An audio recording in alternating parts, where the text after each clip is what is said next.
You must build a 5-story building. And this is how you get your wealth and power. Now, the first thing you work on is economics. You started practicing group economics, making your money bounce in your own community 8 to 12 times before it leaves. The second floor is politics. Our people got that backwards. They want to get into politics before they get in the economy. Backwards as hell. You won't make it. You buy every politician with the money you made on the first floor. The third floor is your court system, your police system. You control the court system so they won't be getting 40 years in jail for having marijuana. Then the fourth floor is media. You take your money off the first floor and you buy media. Black folk own 35 thousandths of 1% in media. You don't own media, you can't communicate, can't organize, you can't motivate. The fifth floor is education. Education is a tool, just like a hammer and a saw. But you got to have an economy. See, when a kid graduates from school, the first thing you do, he should be able to go back to his own community and start building businesses and industries and drawing money into his community and hold it.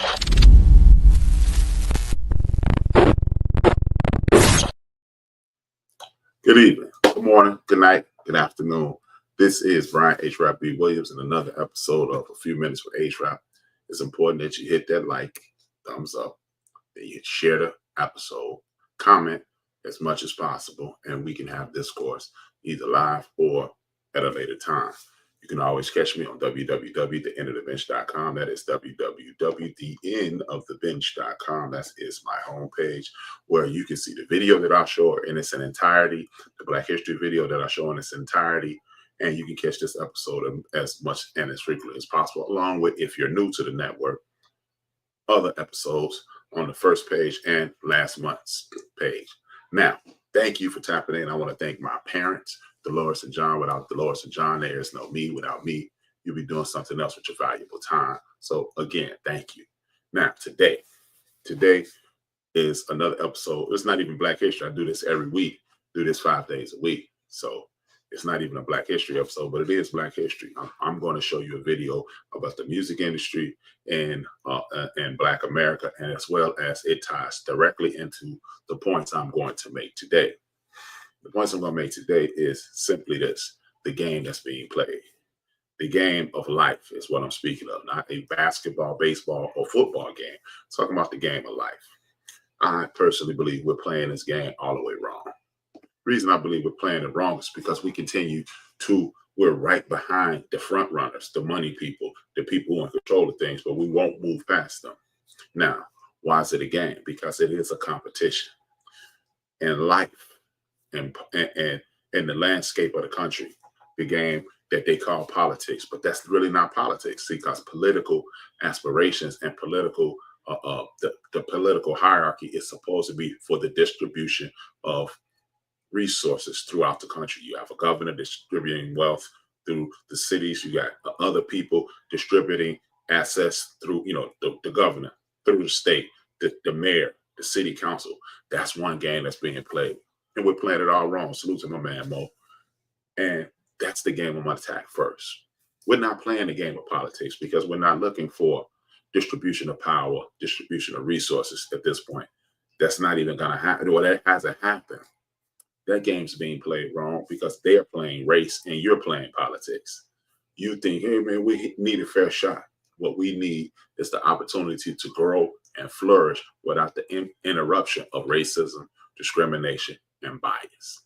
That's what we need. And then we get in play there, and then we can basically use the laws, said laws in that state, county, city, or even these United States, and we keep them at bay, and we build up our nation inside of a nation, whether it be another Black Wall Street, another Wilmington, North Carolina, another Peoria, Illinois, Allentown, Africatown, Alabama, or wherever you want to say you want to start these entities. That's the game that they're playing. They're playing power and race, because you even have people in think tanks. I can't think of this guy's name. His last name is Taylor, Jalen Taylor, or something along those lines. He was on with Mr. Wu, the chef, and he even said it. We want to deport these people because then we can control our own destiny. Is our community attempting to control its own destiny, or we're trying to weave our way into the American continental constitution and put ourselves in lockstep with everybody? Everybody else in the country is maintaining their situation. Scrap that plan. We need to focus on Black people exclusively, all the time, 24 hours a day, 7 days a week. So when we elect people, are they benefiting the Black community? if we have somebody running? What are you going to do for black people, and how is that going to benefit us? And if, for the people who are on tap in, or why is it racial? Because that's the way the country is set up. Now, here's the beauty in it. Every time black people get on track, the rest of y'all benefit. So let's do that. Let's help us get in the lead. And then guess what? We'll benefit everybody. You don't believe me? Look at the 1965 Civil Rights Act. It benefited white women the most, but it also benefited the Jewish community, the LGBTQ community. You don't believe me? Title IX. Title IX is why women's sports is on the rise on a consistent basis, because women's sports get the same amount of attention as men's sports. How did that? Did Dr. King say, and I need the young ladies to be able to play basketball? No, he didn't. He didn't give a damn about no basketball. He played basketball, but he didn't care about that. He was worried about his people. So all the people who are disappointed in the current president, has you voted for Vice President Harris, maybe, just maybe, you may be at an advantage right now, or you will have an opportunity, and some of your relatives wouldn't have been apprehended and banished from the country. So you see how it works. When black people start winning, everybody flourishes. The most important thing is we need to start focusing on the game itself. The political game, I just broke it down. Now, let's talk about the athletic game. We sit around and we are angry and we moan and bedroll and just drag things out. It's not enough black coaches. So it's not enough black this. It's not you're not giving us opportunities. You're not listening to what we're begging for. You're not giving us enough opportunity so you can boss us around and fire us and make us look bad because you refuse to do what you're supposed to do. Jerry Jones is the only dude who owns the team, and it's because he has other jobs that people point the finger at. Why ain't nobody pointing the finger at the Bears? The Bears haven't won a Super Bowl in almost 40 years. Next year will be 40 years. This is the year that the Bears won the Super Bowl. The 85 Bears. It's 2025. It's 40 years. Nobody's talking about that. Nobody's saying it's the McCaskies. They talk about coaches. They talk about general managers. So we really want to be in the midst of that. I just want to tell people what to do. What create your own situation, and then tell people what to do.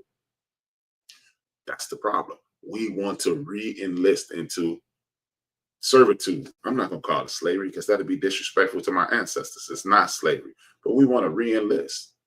Hey, get a paycheck so you can build your own entity. Look at the blueprint that Rube Foster and the Negro Leagues created, and you do it on your own. But we don't want to do that. I want to be in the big leagues. They only the big leagues because they said they're the big leagues. Who said ESPN was the worldwide leader in sports? I'll wait. Type it in the comments. When you're watching this later, tell me who said that. ESPN said they're the worldwide leader in sports. And that's why you think they're the worldwide leader in sports. But now it's just a collection of men and women offering their opinions, having people type in things and giving their opinions to the rest of us. And now they're the worldwide leader in sports. Maybe, maybe not. But they're only that because they said it. So if we are the best thing happening, you'll be the best thing happening. James Brown, the Godfather of soul. Because he said he was the Godfather of soul. So why are we not in this to win this? How do you win in a capitalistic society? With capital. With capital. We've allowed our young men and other athletes, young men and young women athletes, to take a reduction in funds so they can win what is called a championship.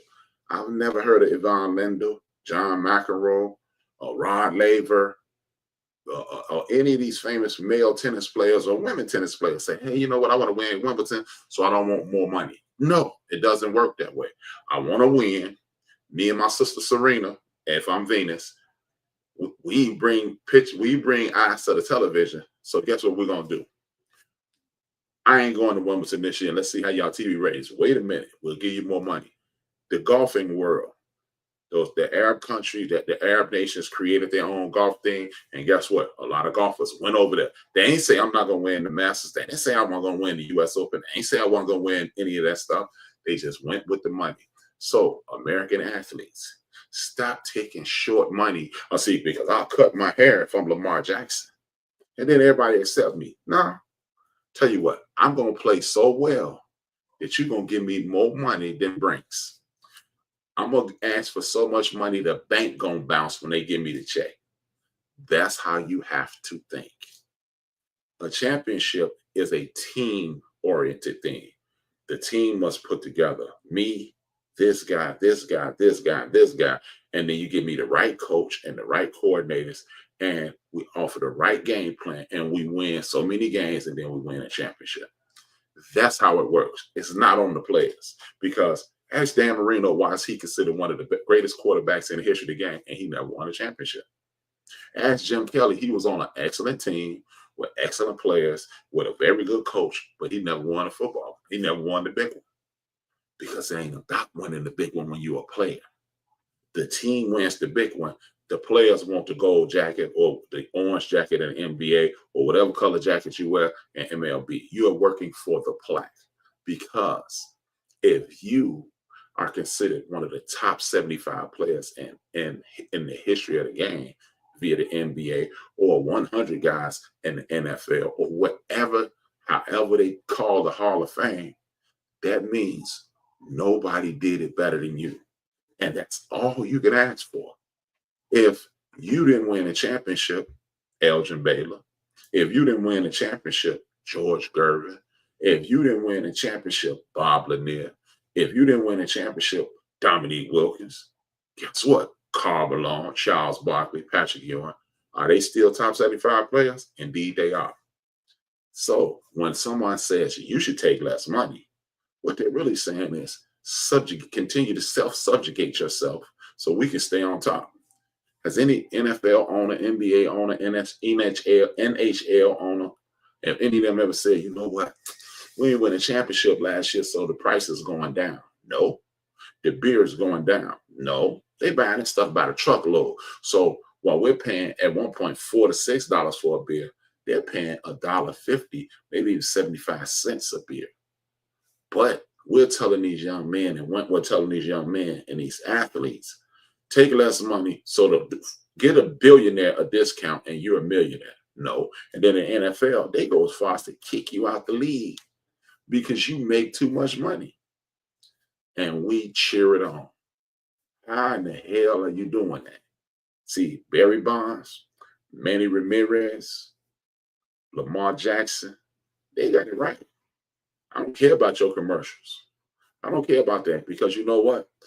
The Black community likes Barry Bonds. The Black community likes Lamar Jackson. So if I put on your shoes, I'll make more money. You will make more money. You'll give me some money, but you're going to make far more money than I will make. So I don't really need you. When Barry Bonds said everybody in the league is making $4, maybe even $12 million, I need 25. And guess what? It won't be a Bonds working a job unless he wants to ever again, because he had the wherewithal to understand, I don't need your Reebok money. I don't need your Adidas money. I don't need your Nike money. I don't need your McDonald's and Burger King and soda money. I will get local advertisement, and I will make more money from the Giants than anybody else. Ta-da! It works. Lamar Jackson, I need $250 million, and I'm young enough that y'all going to have to give me $375 million guaranteed the next time, because since you gave me that money, I've won one more MVP. I have 2 MVPs, and I finished in second. And guess what? I played excellently. So you're going to owe me even more money. So forget your Nike sneakers and everything else. You can hook up one of those Asian companies and blow their sneaker up. Oh, they don't want that, do they? See, this is where you start thinking about capital, because the people in a capitalist society with the most capital win. The people in a capitalistic society with the most capital win, not with the most jewelry.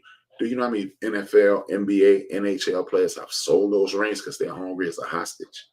They can't afford their rent. They're struggling mightily. A lot of them, a ton of them. You can't eat those rings. And guess what? You mean to tell me I could make $25 million a year? And I'm going to say, nah, give me $16 million and a $75,000 trinket. Are you outside your darn mind? You sound like a damn fool if you agree to that deal. Oh, you'll never win a championship. I've won, as Dwight Howard famously said, and maybe that's why he's not on the top 75. I won a championship the day that I was drafted. I was a champion in life. And that's the mentality we need to take on. Because if you don't want, oh, you know what? I want to be in management. I want to help run the team. I'm grateful. Now, beat it. Not a problem. I need all my money. See, athletes got it in some places. They don't have it in other places because a lot of athletes won't go right down the street from where I am right now and go play for the Chicago Bulls. They will not play for the Chicago Bulls because according to the athletes, they mistreated Michael Jordan and Scottie Pippen. So they said, nah, we don't want to be a free agent with you. No thanks. Now, if you matriculate that mentality onto pay, now you're winning. I'm not taking less money to do a damn thing. If I deserve $100 million, I'm gonna ask for 120. Hopefully, you give me 105. That's how you need to be thinking, because then you invest that other 20 million that you didn't even, that 5 million that you wasn't even thinking about into your community, into businesses and things of that nature. Athletes could pull our community out of this conundrum in a matter of 5 years. Imagine if we stop going to Piggly Wiggly, and we stop going to Kroger, and we stop going to whatever in Chicago is Jewel or Osco. If we stop going to those places, start going to the NBA, NFL grocery store, what happens? And it's just us doing it. What happens? Guess what? People will follow us just like they follow us to the Negro Leagues. I'm gonna play this video about music shortly. And after that, I'm gonna finish this about entertainment and other things, and entertainment and music and movies. I'll be back shortly. This is a video about how about Black music changed the world. And just because Big Mo listening, Jay-Z is in the building. He knows what I'm talking about. Huge business. Well, today we're going to talk about it. And if you like stories like this, you can find more stories like this at onemichistory.com. Also, if you like audio only, you can find those stories at One Mic too. But without further ado, let's get started. The birth of the recording industry started in the late 19th century, and at the time, it was a luxury initially reserved for only the very wealthy. The hefty price tag of phonographs prevented most Americans, especially African Americans, from accessing this innovation. Notably, George W. Johnson broke ground as the first Black artist to record commercially in 1890. As the 20th century dawned, the prices of phonographs decreased, opening these devices to a wider demographic. A significant milestone came in 1901 when a successful duo of Burt and George Walker became the first African American artists to secure a recording contract with Victor Talking Machine Company. However, racial segregation at the time meant that shopping practices and the variety of music available drastically differed from white to African American consumers. Despite the broader access, the mainstream music industry predominantly catered to urban, middle-class, white audiences. Even though the industry started to recognize Black talent, it often stifled their growth by offering single record deals with precarious long-term prospects. This $39 TV antenna is taking the world by storm. And here are 5 reasons why this TV... In the 1920s, a term describing the burgeoning recognition of African American music began. It was called race music or race records. This term first appeared in an OK advertisement in the Black newspaper, the Chicago Defender, in 1922. OK Records was a label founded in 1918 by Otto K.E. Heidemann. Prior to 1940, representation of... Now, to watch the rest of that, I need you to go to www.thaendofdabench.com. I'll put it back on the screen, www.thaendofdabench.com, or I'll make it even easy. I'm helping this brother named Country Boy. He did the video, Country Boy, and ONEMIC, Mike History. But I would love it if you went there, www.thaendofdabench.com. And when you get to thaendofdabench.com, what will happen is this. You'll watch that video in its entirety. You get Country Boy the credit. I get credit for you coming to railing traffic on my website. Me and Country Boy are both happy. One hand washes the other. Both hands wash the face. Thank you if you do it. And if you don't, then you're going to miss out on some good information. I was going to be funny, but I'm not even going to be funny. Now, as you saw, if you watch that video in its entirety, you'll see the music industry went straight to hell And so they looked at prices so the working class and even say the poor had the opportunity to get hold to it. And then once you did that, the depression hit, and once again, we opened up our chest, put that big old symbol of Africa, just like that, on our chest, and we say today. Black folks say today again. We came over there, y'all start hitting us off with the money, and our music saved the music industry. What a surprise. Just like we do with everything else. See, this is the thing.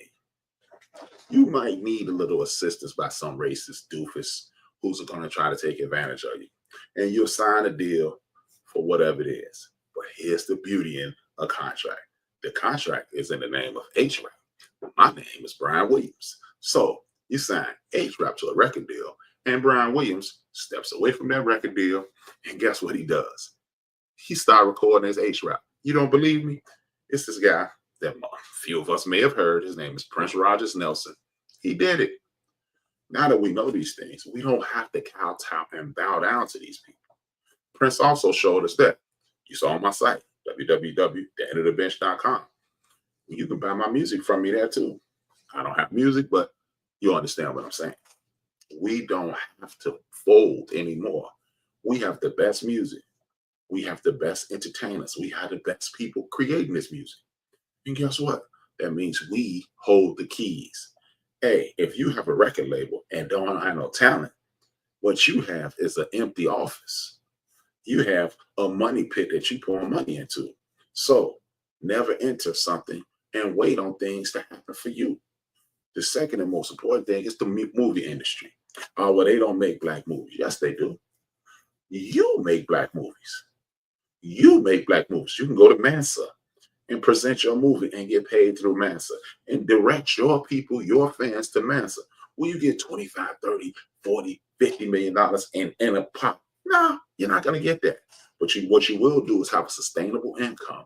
And then all our people go over there. And just like the Negro Leagues, why did they start allowing people like Jackie Robinson and Hank Aaron and those guys, Willie Mays, to Major League Baseball, the big leagues? Because their people start going over to Rube Foster's Negro Leagues. Oh my God, we're losing money because they have a more entertaining game, they have a faster game, and they're having fun on the field, and they are giving us what we want. So guess what? If we start directing our people places, even like the one that I'm on now, the YouTubes of the world, the Tubies of the world, the Netflix of the world, even though Netflix, they're doing right by my people. But just imagine there are other entities out there. Again, Mansa, M-A-N-S-A. If you have a Roku TV, inside joke, if you have a Roku TV, what's going to happen is this. You can download Mansa. You can download it on your phone and watch those movies and be wildly entertained by our movies made by us, and our people get money. And then Coke and Pepsi and Nike and Anheuser-Busch and all the liquor companies, they'll be at Mansa. Oh, we need to get y'all. And guess what? We've created our own situation. Sometimes, just sometimes, maybe you don't need to be able to afford a Rolls Royce today, but is affording a Rolls Royce worth owning your dream? Last time I checked, the car in my dream is worth way more. In the event, once this thing takes off, and salute to the people, I don't know what I'm doing right, but shout out to God because I'm doing it right, because I have the subscription base has increased exponentially in 2025. Salute each and every one of you. I really appreciate it. But as it continues to bubble, if CBS comes to me and y'all keep subscribing, I'm staying here. And then at some point, I'll reach out to the Mansa people and say, hey, what's the deal? And then I'm going to just stay over there. The thing is this. Would I want $25 million? Only a fool would turn down $25 million. But if it's at the behest of not owning my own situation, not being able to do what I want to do and say what I want to say, I'll take $250,000. Me and my man Mo continue to grow Park Bench Media. And guess what? It'll get to $25 million at some point. We outnumber everybody in the country. I'm going to say that again. I want y'all to understand. I want you to soak it in. The Black community is the largest community in the United States of America. White does not exist, but the Black community does. Oh, if white don't exist, how could Black exist? Because White is a construct of the multiple countries in Europe, and they migrated over here. Black is the construct of people who migrated over here and were captured and then captured on the home continent and brought here. And we created our own culture. That's the difference. Because when white people are alone, my good white brothers and sisters, they say, I'm German, I'm English, I'm French, I'm Polish, I'm Italian. They never say I'm white. But no matter where me and my homies are on the face of the earth, I'm black. So if we start looking at things properly, we'll start chasing trinkets. Just like in the 80s, there was a thing when the rappers started wearing rope chain. We bought over here ropes and chains. Now you want to wear around your neck. Keep that same energy. Why am I playing, busting off my back and lifting all these weights for less pay and a $50,000 ring? And I got $80,000 ring on my finger already. See what I'm saying, y'all? So, in closing, the game is the game. It's the game. And to quote the great urban philosopher Marlo Stanfield, racist, bigots, and discriminatory mental people, you want things to go one way, but it's the other way. With that being said, I want you to hit that like, hit that share, comment, agree, disagree, or just to start up a conversation. Hit me up at HRap on all media platforms. I don't deal with the racist dudes platform anymore. It was my favorite toy, but I'm not over there at Twitter. It ain't never gonna be X to me. Just like I live in Chicago, it's always gonna be the Sears Tower. It's not Willis. Willis is Arnold's brother. I don't know. But with that being said, 2 fingers, 1 word. I will see you guys step into the AM or the PM or whatever I do it. It's HRap. And it is necessary for those people who rule over us and who rule over African people the world over, if those people are to stay in power, they must destroy our ability to love each other in a healthy sort of way. This is why